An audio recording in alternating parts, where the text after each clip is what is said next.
way back in about 2005, I think, I spent around 2 months absolutely obsessed with the MMO EverQuest. And an important caveat here, I didn't have a massively meaty PC at the time, so I wasn't playing it on a computer, but I was playing EverQuest Online Adventures for the PlayStation 2. Wow. And I played hundreds of hours of that massively multiplayer RPG on the Sony PlayStation 2 using the short-lived PlayStation broadband adapter and a combination of a DualShock controller and a USB keyboard.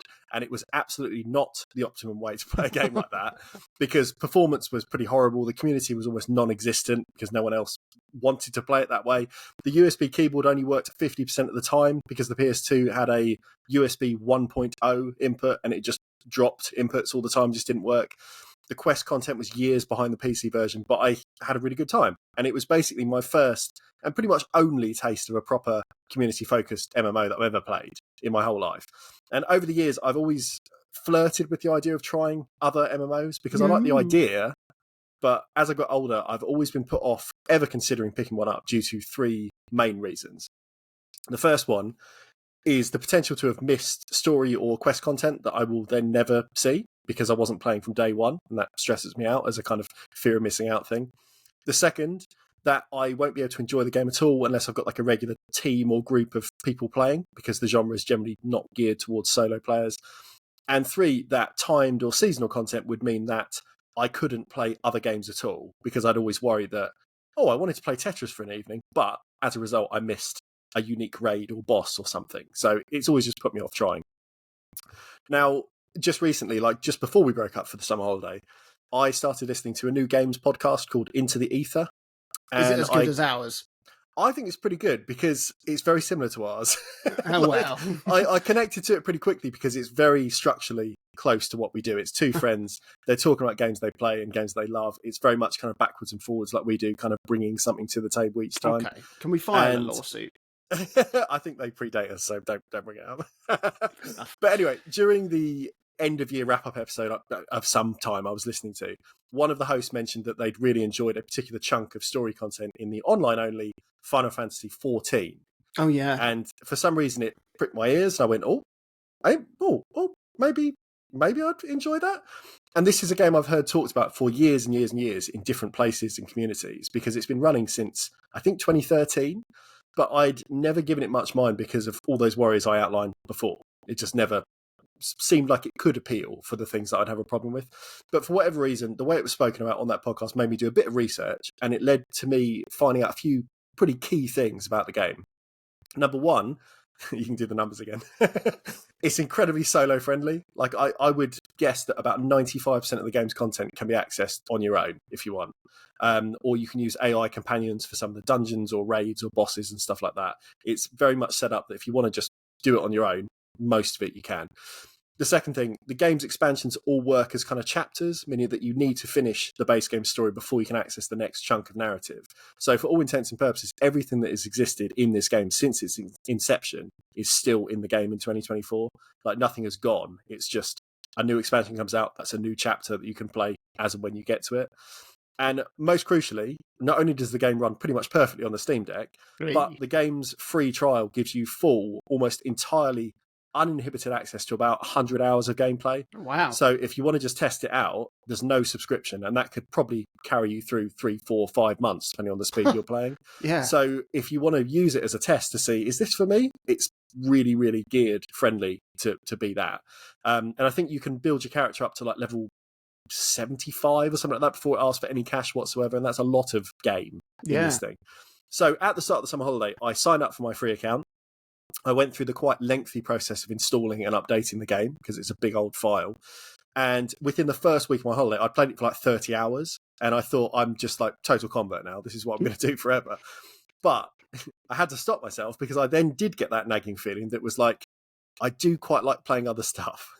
and I worry that the more time I put into this, the less likely I'm going to be able to pick up something else, because it's always going to be on the home screen. It's going to be the first thing I see. I'm going to just default to opening it back up. So I made myself kind of step back basically so I could do other stuff. But what's nice is that even though I have done that, I know that I'm not missing out on piles of content. And because I'm not playing with a gang, it's not like, oh, you're missing out on this fun thing we're all doing together and all these other things that are just they've taken away that sort of FOMO feel. That then if I do want to go back to it, if I want to spend just a week when I'm back at school, kind of grinding quests here and there, that just, take 5-10 minutes each, it's going to be there waiting for me. The character's there, it will just be saved in space for all time. A few things worth mentioning, though, about the game, like outside of the structural setup that I've already mentioned. Despite the age, the game launched originally, I think, on the PS3 and the PC, so it is ancient. It looks really good. The music, as with every single Final Fantasy entry, is wonderful. A lot of this stuff is in Theatre rhythm, so I kind of recognised it and be like, oh, there's a theme I like. But yeah, really, really good music.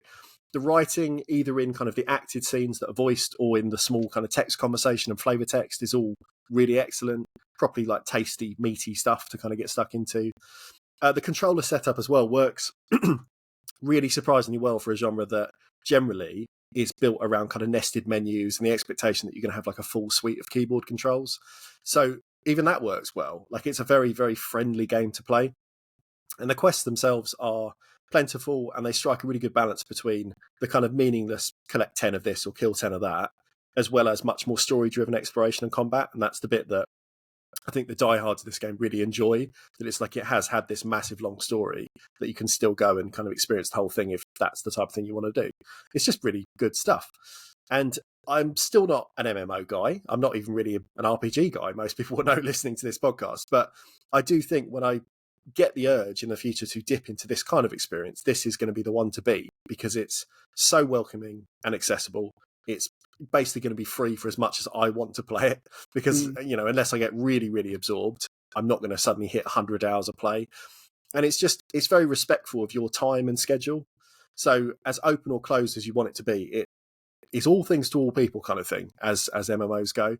So for what it's worth, it gets my seal of approval for the summer. Not sure yet if I will play that much more at the moment, at least, due to that fear of it becoming like an encompassing time sink.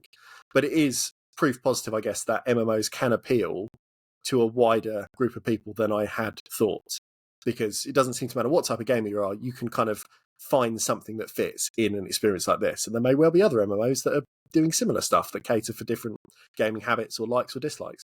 So Square Enix, good job. It's a good game. I like it. Had fun. There we go. Yeah, it's always looked really good. I've obviously all the same concerns that you do about MMOs. I think the closest I've come is playing like Sea of Thieves, and that was easily done because we had the same crew. We played together every Friday night or whatever it was, all through lockdown, and it was wonderful. And if there was some new sort of seasonal content that dropped when we were playing, and it was really fun to do that. But like that sort of seasonal stuff that is dropped into, obviously loads of games now. It's hit or miss for me whether or not I like it or buy into it. Usually I just don't. Like in the recent like Pokemon games, there's always been like limited raids and stuff like this to get a certain, like a Pikachu that knows how to do a specific move or something. I don't know. And I don't care. I don't care about that.